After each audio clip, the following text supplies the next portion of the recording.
What is relapse prevention? Most of us have habits that we'd like to change, or things we'd like to do less of: eating healthier, exercising more, a host of behavior changes. Here at the Recovery Cafe, when we think about behaviors that we want to change, most of our members are in recovery from drugs or alcohol, although many people are in recovery from many different things. Relapse prevention is relevant to our work and really pervades most of our program, because relapse prevention is aimed at understanding those thoughts, feelings, and behaviors that contribute to a relapse. So what is a relapse? It's simply if someone's in the process of trying to make a behavior change. A relapse is a slip, a fallback to when they've gotten off track. Prevention is a whole host of skills and new behaviors that allow us to keep the relapse from happening.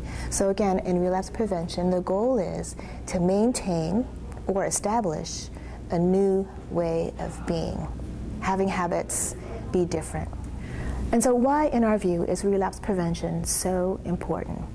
One obvious reason is to prevent the relapse from happening in the first place. And the second is, when the relapse does happen, to find ways to prevent that lapse from becoming even more significant and more severe, escalating into something worse than it has to be. So really lots of good reasons for supporting people in learning the skills associated with relapse prevention. So three main goals. Once again, one, the obvious, is learning how to anticipate and prevent a relapse. The second is to learn how to treat oneself humanely when a lapse does happen. And we really do anticipate lapses will happen. The recovery journey has been described as 2 steps forward, 1 step back. So we want to encourage people to recognize, expect it's going to be difficult, expect it's going to take a long time, expect you're going to need support, and be gentle with yourself. It's so key, the gentle with yourself piece, because it does a couple of things. When you're humane with yourself after a lapse, it allows you to not escalate into a full-blown relapse, as I mentioned earlier.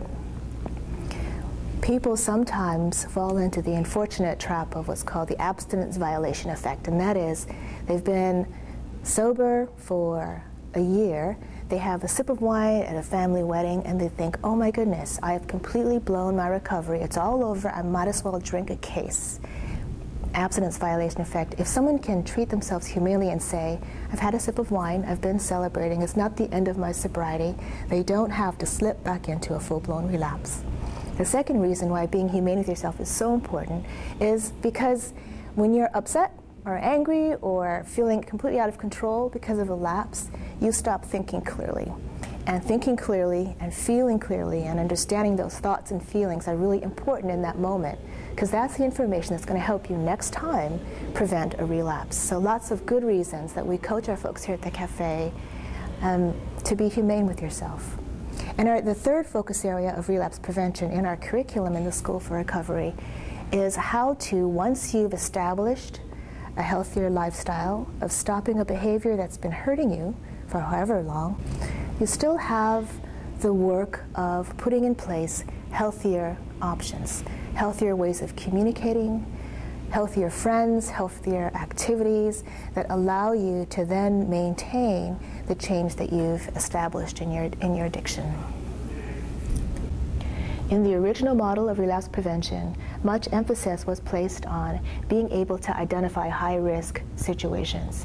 And that's a really important skill for someone trying to maintain a behavior change. We need to know when I'm more at risk or less at risk for having another drink or smoking a cigarette.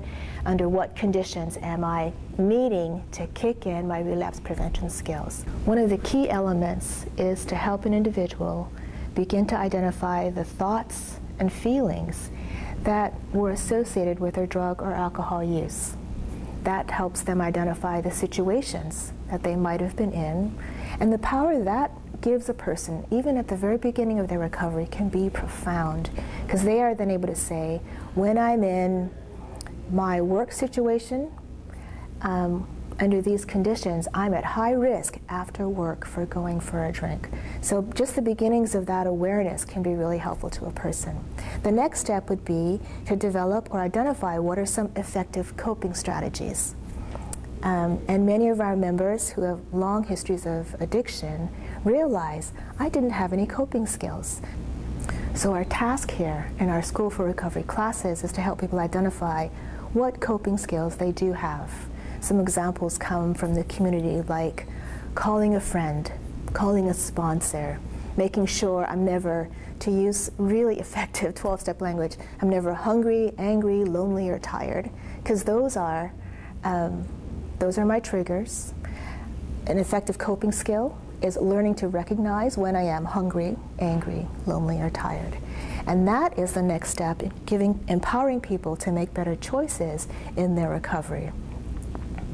For example, if someone does not have an effective coping skill, it may lead to decisions that then lead to a lapse, that then may lead to the abstinence violation effect, that catastrophic, oh no, I've had one drink, which then may lead to full-blown relapse. Our goal is to, at any step along that way, do our best to interrupt that process. That's relapse prevention. So identify what the high-risk situation is, make sure someone is able to know what their coping skills are, what's an effective coping skill, what's helped in the past, know when there might be at higher risk for using again, and then hopefully moving toward feeling better about, I made it through. I made it through that process of being in a high-risk situation. I found some skills, and I used them. And the next time they're in a difficult situation, they are much more likely to use that skill again. The converse is also true. Someone's in a high-risk situation, they don't use an effective coping skill. They may have a lapse. They may then think, I'm discouraged. I'm never going to learn this, lead to another lapse, a further reduction in coping skills. So you see how both positive and negative cycles sort of reinforce themselves. Relapse prevention is about interrupting early in the process to keep someone on the path of maintaining their habit change.